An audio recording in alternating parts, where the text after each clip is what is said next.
چاہیے تو اللہ کے ساتھ دشمنی ترک۔ حضرت عائشہ صدیقہ رضی اللہ عنہا سے کسی نے عرض کیا زلزلے کیوں آتے ہیں؟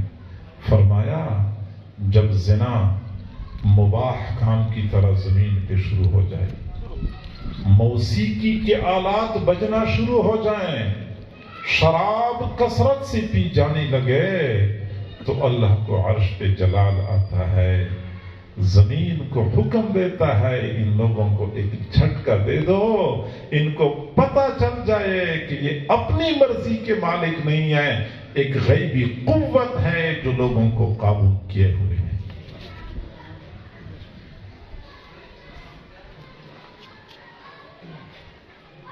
تو ہمارے حالات ہمارے اپنے اعمال کا نتیجہ ہے۔ اعمالکم عمالکم، تمہارے اپنے اعمال تمہارے حکمران ہیں۔ اگر تمہارے اعمال اچھے ہوں گے تمہارے حکمران اچھے ہوں گے، تمہارے اعمال برے تمہارے حکمران برے۔ ابن ابی دنیا کی روایت ہے، اللہ تعالیٰ خود فرماتے ہیں کہ جب میں کسی قوم سے انتقام لیتا ہوں تو ان کے بچے کثرت سے مرنا شروع ہو جاتے ہیں، ان کی عورتیں بانجھ ہو جاتی ہیں۔ بچے کثرت سے مرتے ہیں، عورتیں بانجھ ہو جاتی۔ ایک وقت تھا کہ پورے محلے میں ایک آدھ بندہ ایسا ہوتا تھا جس کے بارے میں مشہور تھا کہ اس کی اولاد نہیں ہو رہی۔ آج تو ہر گھر میں کوئی نہ کوئی جوڑا ایسا ہوتا ہے کہ جس کی اولاد نہیں ہو رہی، پریشان ہے، اولاد نہیں ہے، شادی کو 10 سال ہوئے ہیں، شادی کو 15 سال ہوئے ہیں، اولاد نہیں ہے۔ میرے بھائیو، یہ بھی اس غیبی انتقام کا نتیجہ ہے۔ تو جو لوگ اللہ کو ناراض کرتے ہیں، اللہ ان کے حالات کو بگاڑ دیتا ہے۔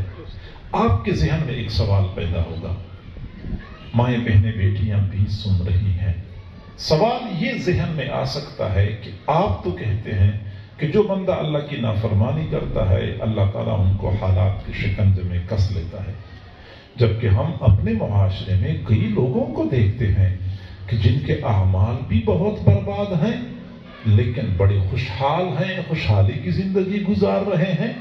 وہ اللہ کی نافرمانیاں بھی کرتے ہیں، ان کے ہاں نعمتوں کی فراوانیاں بھی ہیں، تو کیوں ان کے بارے میں اللہ کا اور قانون ہے، ہمارے بارے میں کوئی اور قانون ہے؟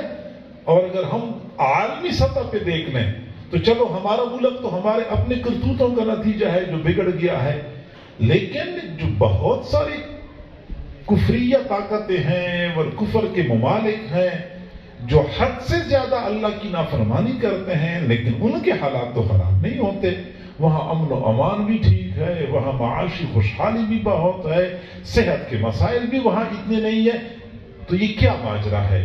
یہ سوال کسی بندے کے ذہن میں پیدا ہوگا تو قرآن مجید نے اس کا بھی جواب دیا ہے۔ لیکن اس جواب کو سمجھنے سے پہلے میں آپ کو بتاؤں کہ اللہ تعالیٰ کا سارے بندوں کے ساتھ معاملہ ایک جیسا نہیں ہوتا۔ قاری صاحب درسگاہ میں سبق پڑھا رہے تھے تو ایک طالب علم باہر آیا وضو کرنے کے لیے، وہ وہاں بیٹھ گیا، باہر گلی کا اور محلے کا کوئی اور لڑکا آ کے وہاں دونوں بیٹھے ہوئے ہیں اور گپے لگا رہے ہیں۔ قاری صاحب پریشان کہ وہ بچہ وضو کرنے کے لیے گیا تھا، بہت دیر کر دی، وہ باہر آیا تو دیکھا وہ تو گلی محلے کے لڑکے کے ساتھ بیٹھ کے گپے لگا رہا تھا۔ اب قاری صاحب نے کیا کرنا ہے؟ تو اپنے شاگرد کو ڈانٹنا ہے کہ کیوں وقت ضائع کرنا ہے، اور اگلے کو تو کچھ نہیں کہنا، کہتا ہے تو چلا جا، اور اپنے شاگرد کو ڈانٹے گا۔ اصول یہی ہے۔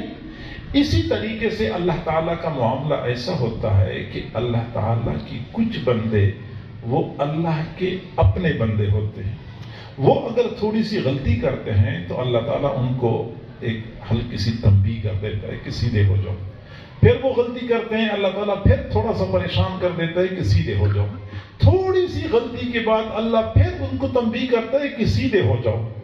اللہ تعالیٰ یہ چاہتا ہے کہ میرا یہ بندہ زیادہ سیدھے راستے سے ہٹ نہ جائے، بس ہلکی تھوڑی تھوڑی غلطیوں پر اللہ تعالیٰ تنبیہ کرتا ہے، ان کو حرکت دیتا رہتا ہے۔ یہ وہ بندے ہوتے ہیں جن کے بارے میں اللہ تعالیٰ اچھا ارادہ رکھتا ہے کہ میرے یہ بندے زیادہ راستے سے ہٹے نہ، ایسا نہ ہو کہ عذاب شدید میں آ جائے۔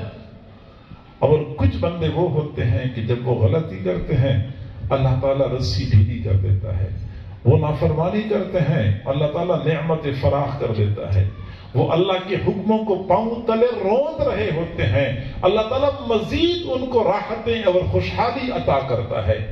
ہاں وہ ایک فرد ہو یا پوری قوم ہو، اللہ تعالیٰ کا مقصد یہ ہوتا ہے کہ یہ آگے بڑھیں، سرکشی میں آگے بڑھیں، گناہوں میں آگے بڑھیں. جب حد سے آگے بڑھ جاتے ہیں پھر اللہ تعالیٰ ایک جھٹکا دیتا ہے، وہ ایک جھٹکا ان کو عبرت کا نشان بنا دیتا ہے.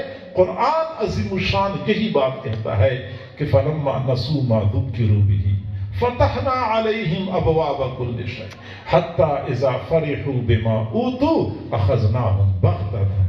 اور بہت سارے لوگ ایسے ہیں، میں نے جو ان کو نصیحت کی تھی، میں نے جو نصیحت نامے نازل کیے تھے، انہوں نے بھلا دیا. جب انہوں نے بھلا دیا تو میں نے بھی اپنی نعمتوں کو فراخ کر دیا. وہ نافرمانی کرتے رہے، میں نعمتیں بڑھاتا رہا، وہ نافرمانی کرتے رہے، میں نعمتوں میں اضافہ کرتا رہا.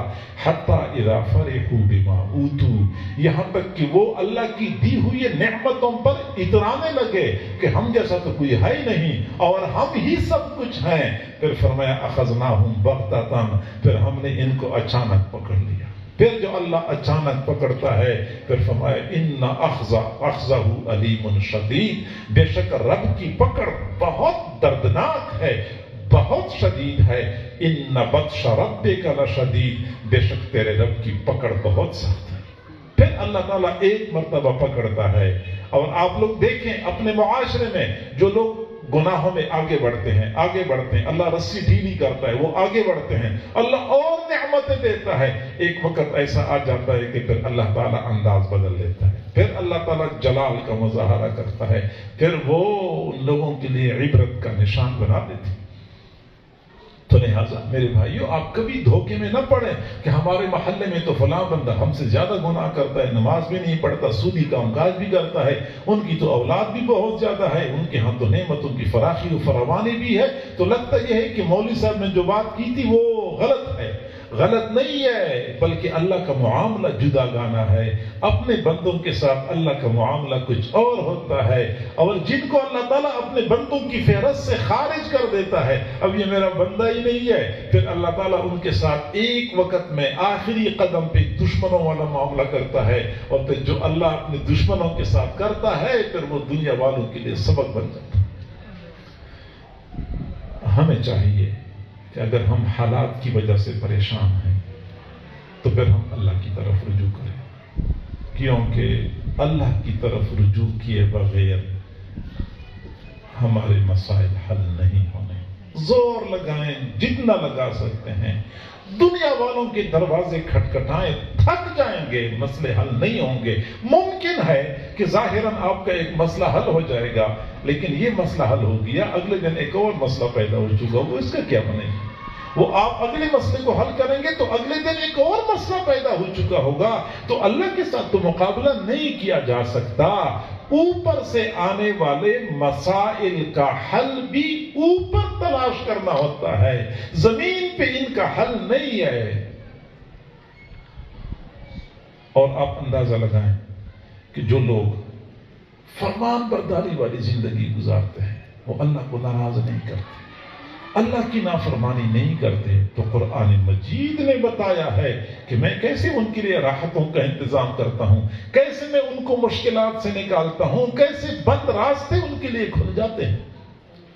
قرآن مجید میں ہی یہ حقائق بیان ہو چکے ہیں.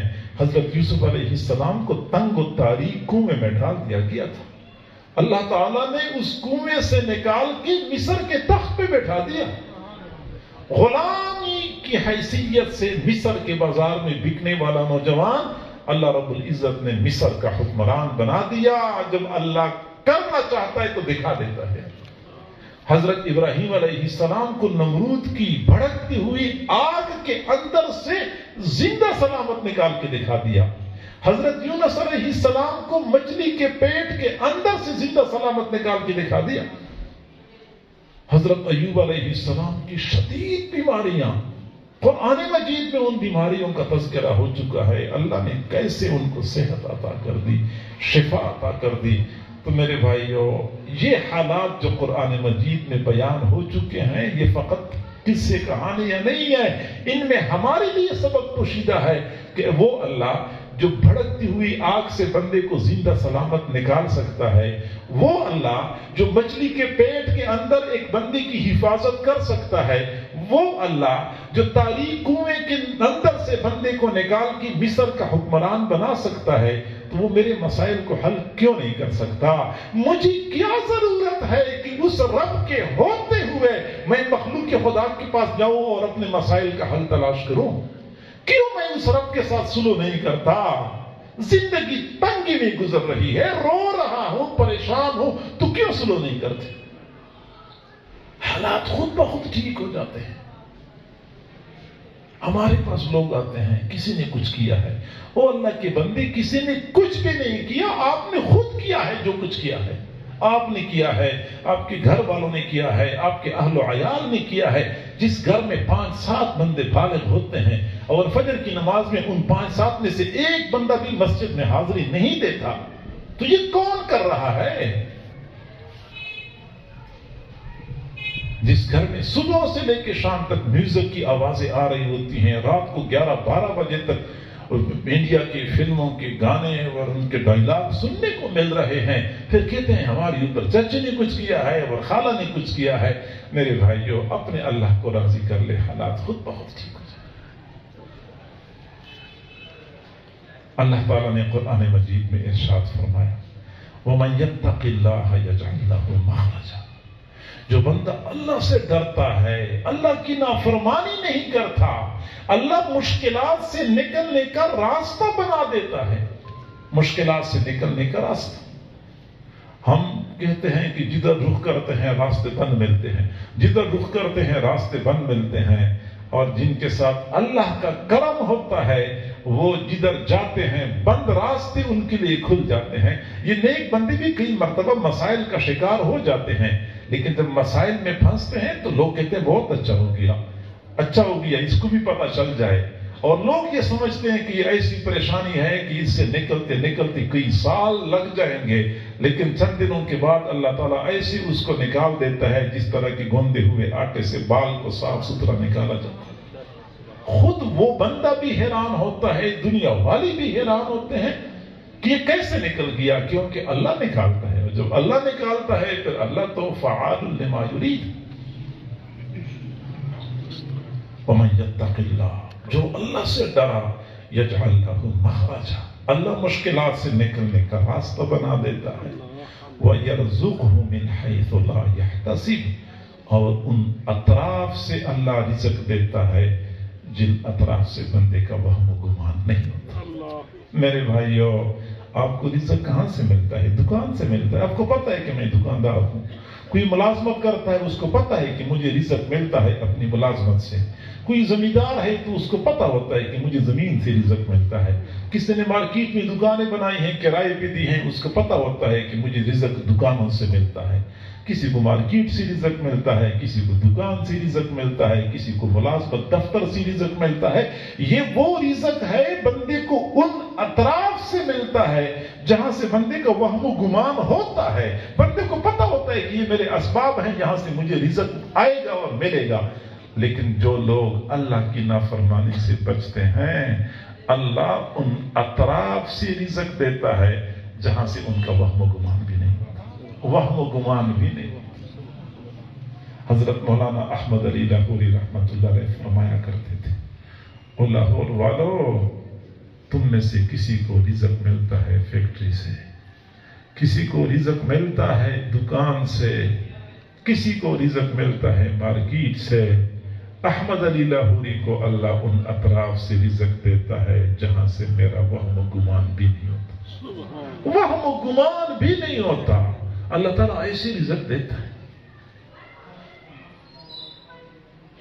ہمارا حال یہ ہے کہ جہاں سے وہم و گمان ہوتا ہے وہ راستے بند ہو جاتے ہیں، اور اللہ والوں کا یہ معاملہ ہے جہاں سے وہم و گمان نہیں ہوتا وہاں سے رزق مل رہا۔ وَلَوْ أَنَّ أَهْلَ الْقُرَىٰ آمَنُوا وَاتَّقَوْا، اگر یہ بستی دیسوں والے لوگ ایمان لاتے اور تقوی اختیار کرتے، لَفَتَحْنَا عَلَيْهِمْ بَرَكَاتٍ مِّنَ السَّمَاءِ وَالْأَرْضِ، ہم ان پر آسمان اور زمین سے برکتوں کے دروازے کھول دیتے۔ جی ہاں، برکتیں ہی برکتیں، صحت میں برکت، رزق میں برکت، اولاد میں برکت، وقت میں برکت۔ برکت کیا چیز ہوتی ہے میں بتاتا ہوں۔ ایک آدمی رات کو سویا تو جیب میں 1000 روپے تھے، صبح اٹھا تو 1500 بن گئے تھے، اسی کو برکت کہتے ہیں؟ نہیں، برکت اس چیز کا نام نہیں ہے کہ رات کو سوئے تو جیب میں 1000 روپے تھے، صبح اٹھے تو 1500 تھے، نہیں۔ برکت اس چیز کا نام ہے کہ اگر بندے نے 1000 روپے کمائے تو اللہ نے اس دن گھر کے اخراجات 800 کر دیے تو 200 بچ گئے تو بندہ بڑا خوش ہو گیا، سکون کی نیند سو جاتا ہے۔ اگلے دن اس نے 800 کما لیے، حالات ٹھیک نہیں تھے، اس دن اس کا خرچہ اللہ نے اور کم کر دیا تو 700 خرچہ ہو گیا، پھر بندہ سکون کی زندگی گزارتا ہے۔ 2 مہمانوں کے لیے کھانا بنایا تھا اور اچانک مہمان 4 آ گئے اور کھانا سب کے لیے کافی ہو گیا، اس کو برکت کہتے ہیں۔ تھوڑی چیز زیادہ کام دے دے، تھوڑے وسائل زیادہ کام کے لیے کافی ہو جائیں، اس کو برکت کہتے ہیں۔ تھوڑی روزی زیادہ افراد کے لیے کافی ہو جائے، برکت۔ تھوڑا کھانا زیادہ مہمانوں کے لیے کافی ہو جائے، برکت۔ اب یہ برکت ہے اور یہ آپ کھلی آنکھوں سے دیکھ سکتے ہیں۔ آپ کی اسی معاشرے میں جن لوگوں کی تنخواہیں 1-1 لاکھ روپے ہوتی وہ رو رہے ہیں، 20 تاریخ کے بعد بیچارے پریشان ہوتے ہیں اور محلے میں کریانے کی دکان سے کریانہ قرض پہ لے رہے ہوتے ہیں، کہتے ہیں یکم کو دے دیں گے، پیسے ہے نہیں، پیسے ختم ہو گئے۔ اور جن کی تنخواہ 1 لاکھ روپے ہے وہ 20 تاریخ کے بعد جیب خالی، پریشان ہوتے ہیں۔ اور آپ کی اسی معاشرے میں مساجد کے ائمہ، مدارس کے مدرسین کی تنخواہیں 15,000 ہیں اور 18,000 ہیں اور 20,000 ہیں اور ماشاءاللہ سکون کی زندگی گزارتے ہیں۔ یہ اسی کو برکت کہتے ہیں۔ یقین نہ آئے تو مسجد کے امام سے پوچھیں، مدرسے کے مدرس سے پوچھیں۔ تھوڑے وسائل زیادہ کاموں کے لیے کافی ہوتے ہیں۔ 1 لاکھ روپے تنخواہ، بچے کتنے ہیں؟ 2 ہیں۔ اچھا 2 بچے اور 2 میاں بیوی اور 1 لاکھ تنخواہ کتنے کافی نہیں ہوتی۔ وجہ کیا ہے کہ یا تو بچہ بیمار ہے یا بچی بیمار ہے یا بیوی بیمار ہے یا پانی کی موٹر جل گئی یا گیزر خراب ہے یا اے سی خراب ہے، کوئی نہ کوئی مسئلہ چل رہا ہوتا ہے، پیسے کما رہے ہوتے ہیں، ادھر اڑا رہے ہوتے ہیں۔ لیکن مولوی صاحب اور حافظ صاحب اور مدرس اور امام، ان کو اللہ تعالیٰ پھر ایسے مسائل سے بچائے رکھتا ہے۔ چنانچہ مولانا صاحب کے بیٹے کو بخار ہو گیا اور دوسرے ایک بڑے سرمایہ دار جاگیردار کے بیٹے کو، اب بخار ایک جیسا ہے لیکن ایک کے بیٹے کا بخار ہو گیا 20,000 خرچہ ہو گیا، اگلے کے بیٹے کا بخار ہو گیا 200 میں کام چل گیا۔ اسی کو برکت کہتے ہیں۔ ایک کے 200 نے وہ کام کر دیا جو اگلے کی 20,000 میں کام کر دیا۔ کام تو وہی ہوا ہے لیکن ایک کا کام 200 میں بن گیا، اگلے کا کام 20,000 میں بن گیا۔ اسی کو برکت کہتے ہیں۔ ایک اللہ والے سے کسی نے پوچھا، ایک قریب کے زمانے کی بات ہے، بیٹے نے پوچھا کہ ابو جی یہ برکت کیا چیز ہوتی ہے؟ تو باپ نے بیٹے کو ہاتھ سے پکڑا اور اپنے گھر کے کونے میں لے گیا۔ کونے میں گیزر لگا ہوا تھا پانی کا، تو باپ نے کہا کہ بیٹا یہ برکت ہے۔ بیٹے نے کہا ابو جی یہ تو گیزر ہے۔ فرمایا یہ برکت ہے۔ کہنے لگا گیزر ہے، کہنے لگا نہیں برکت ہے۔ بیٹے نے کہا مجھے بات سمجھ نہیں آ رہی۔ باپ نے کہا کہ بیٹا یہ گیزر ہے، یہ میں نے 30 سال پہلے لگایا ہے، 30 سال سے لے کر آج تک ایک مرتبہ مستری کو دکھانے کی ضرورت نہیں پڑی، ٹھیک کام کر رہا ہے، اسی کو برکت کہتے ہیں۔ ہمارے ہاں ہر سال گیزر کا ایلیمنٹ خراب ہو گیا تو سوئچ خراب ہو گیا تو فلاں خراب ہے تو فلاں خراب ہے، 30 سال میں ایک مرتبہ مستری کو دکھانے کی ضرورت نہیں پڑی، اسی کو برکت کہتے ہیں۔ آپ کی اسی معاشرے میں کتنے ایسے گھر ہیں جہاں سے ممکن ہی نہیں ہے کہ دن ایسا گزر جائے کہ میڈیکل سٹور سے کوئی دوائی نہ آئی ہو۔ جس طرح باقاعدگی سے گھر میں سبزی آتی ہے، اسی طرح باقاعدگی سے میڈیکل سٹور سے دوائی بھی آتی ہے۔ میڈیکل سٹور کی دوائی یہ باقاعدہ سبزی اور کریانے کی طرح مستقل خرچہ ہوتا ہے۔ اور کتنے گھر ایسے ہیں جہاں پورا مہینہ گزر جاتا ہے، میڈیکل سٹور سے ایک پوسٹان کی گولی لانے کی بھی ضرورت نہیں پڑتی۔ یہ برکت ہوتی ہے۔ ایک آدمی کے 4 بیٹے ہیں، چاروں نالائق ہیں، والدین کے لیے درد سر بنے ہوئے ہیں۔ والدین کہتے کاش تم پیدا ہی نہ ہو چکے ہوتے۔ اب یہ اولاد ہے لیکن برکت نہیں ہے۔ اگلے آدمی کا ایک بیٹا ہے، ایک بیٹا فرمان بردار اور تابعدار، والدین کے لیے راحت کا باعث۔ 4 بہنیں ہیں، ان کے لیے خوشی کا باعث۔ گھر کے سارے افراد کے لیے سکون اور اطمینان کا ذریعہ بنا ہوا ہے، یہ اولاد کی برکت ہے۔ تو میرے بھائیوں، وَلَوْ أَنَّ أَهْلَ الْقُرَىٰ آمَنُوا وَاتَّقَوْا لَفَتَحْنَا عَلَيْهِمْ بَرَكَاتٍ مِّنَ السَّمَاءِ وَالْأَرْضِ، ہم ان لوگوں پر آسمان اور زمین سے برکت کے دروازے کھول دیتے۔ ایک نوجوان جو اپنے والدین کا بڑا فرمان بردار تھا،